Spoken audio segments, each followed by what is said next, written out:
the South African National Defence Force has refuted claims that the army was sent to the Justice for Cwecwe March in Matatiele in the Eastern Cape yesterday. The EFF has written to the National Assembly Speaker demanding answers. SANDF spokesperson Siphiwe Dlamini joins us now to clarify this. Mr. Dlamini, good evening to you and thank you very much for your time. Simple question to you. Was the SANDF deployed to monitor this protest, particularly in Matatiele?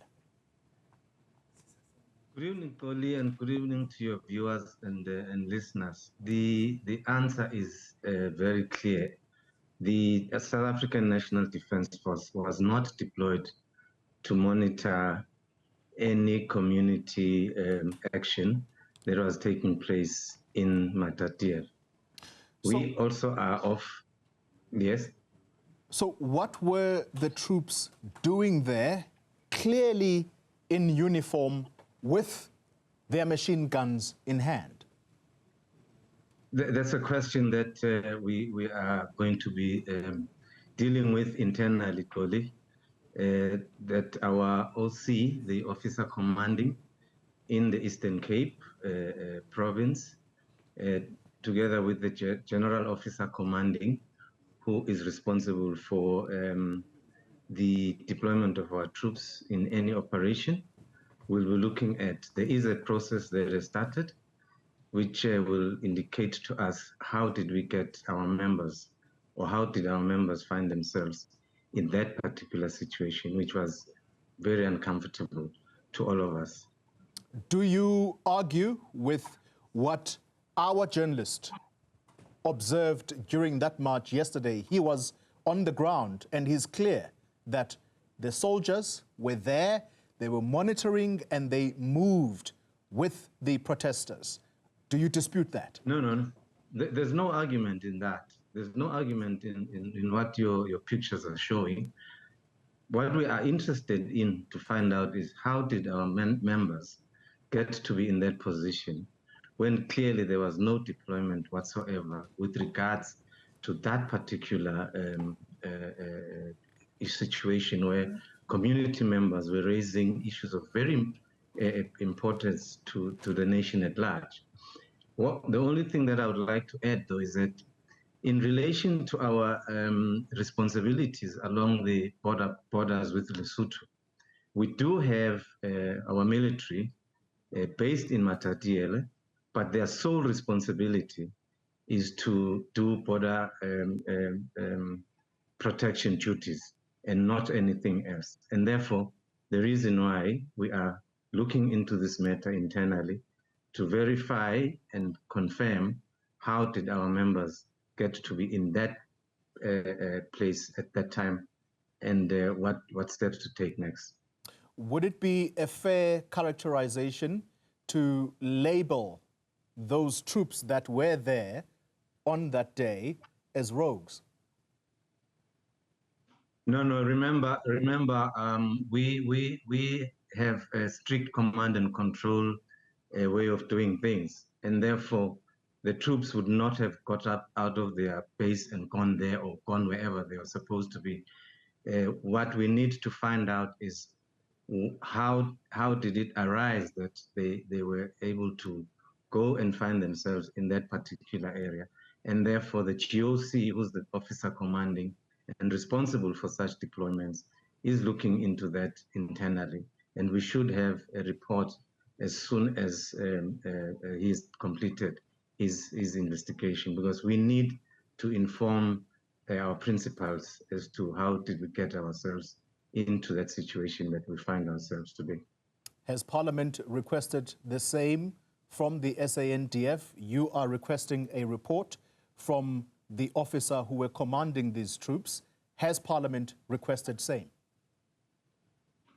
Look, Parliament plays a very important role, and as far as the Defence Force, they are an oversight entity, and we do report to them, of course, through the Minister, and they have all the right, and they're supposed to demand whatever information they would like to have from us as our oversight body, and we do report to them on any matter that might affect the Defence Force. I have seen their statement, and I have seen other correspondence that there is a request via the minister to respond to these issues that they are raising in relation to our members having been on scene at that community march. And we will be sending those responses to the portfolio committee via the office of the minister. Mr. Dlamini, I appreciate your clarity and honesty in this matter.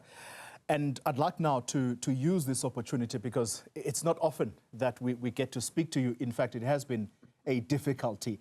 Allow me to use this opportunity to ask about the status of South African Defence Force troops in Eastern DRC. What is the situation there right now, including that, their equipment that they took there with them? Cole, you're putting me on the spot. However, I'm going to try and respond to your question. I think if you follow the past 2 to 3 weeks since the summit that took place between the East African community and the SADC community, there were resolutions that were taken by those by that joint summit, and one of the resolutions was that first and foremost there must be a ceasefire, and there must be all routes opened up, and a range of others. And as the things developed, there were a couple of meetings, and there was 2 summits, if I recall, that actually expanded on those decisions of the joint summit of SADC and the EAC. And the last meeting resolved that the Chief of Defence Forces must ensure that there is indeed a total cessation of hostilities, and that all the troops that are in the DRC are given the route and allowed to repatriate or to leave the area. And all these decisions were taken at the highest level of the regional bodies. And the chief of defenses of these countries have been seized with that matter.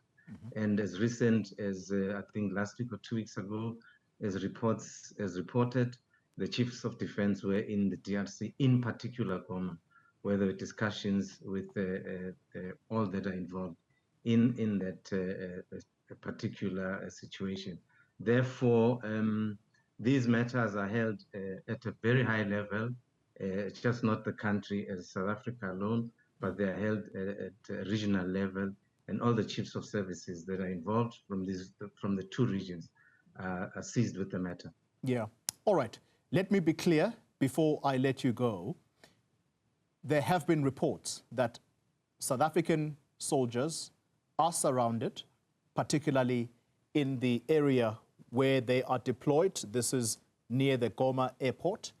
And not only are they surrounded, if indeed they do exit the area, they will not be able to come back with their equipment. What do you know right now? Cole, the modalities are very clear. If one looks at the very same meeting that the chiefs of defense forces and all those that are involved, the outcome of that meeting was very clear, and it stipulated that all the troops that are there, as they leave, they will leave with all their equipment that they came with. So this is not something that is being spoken about by anybody else, but the chiefs of defense forces themselves were able to meet each other and find each other. And one of the outcomes, critically so, was that whoever has equipment and whatever material in that area, all that will be repatriated back to South Africa or to Tanzania or to Malawi. And might I add that our Chief of Defense Force was in Goma, and he did visit our troops who are stationed at Goma Airport, or rather who are co-located at Goma Airport, and he did address them. And they were not surrounded? They're not held hostage by the M23? Clearly, if they were, I would assume the chief would not have been able to go there, but he was there together with the other leaders of the defense forces, and therefore that on its own says the chief was able to go there without any problems. Thank you very much for your time, and again, that clarity in regard to the troops in Eastern DRC. Thank you very much for your time, sir.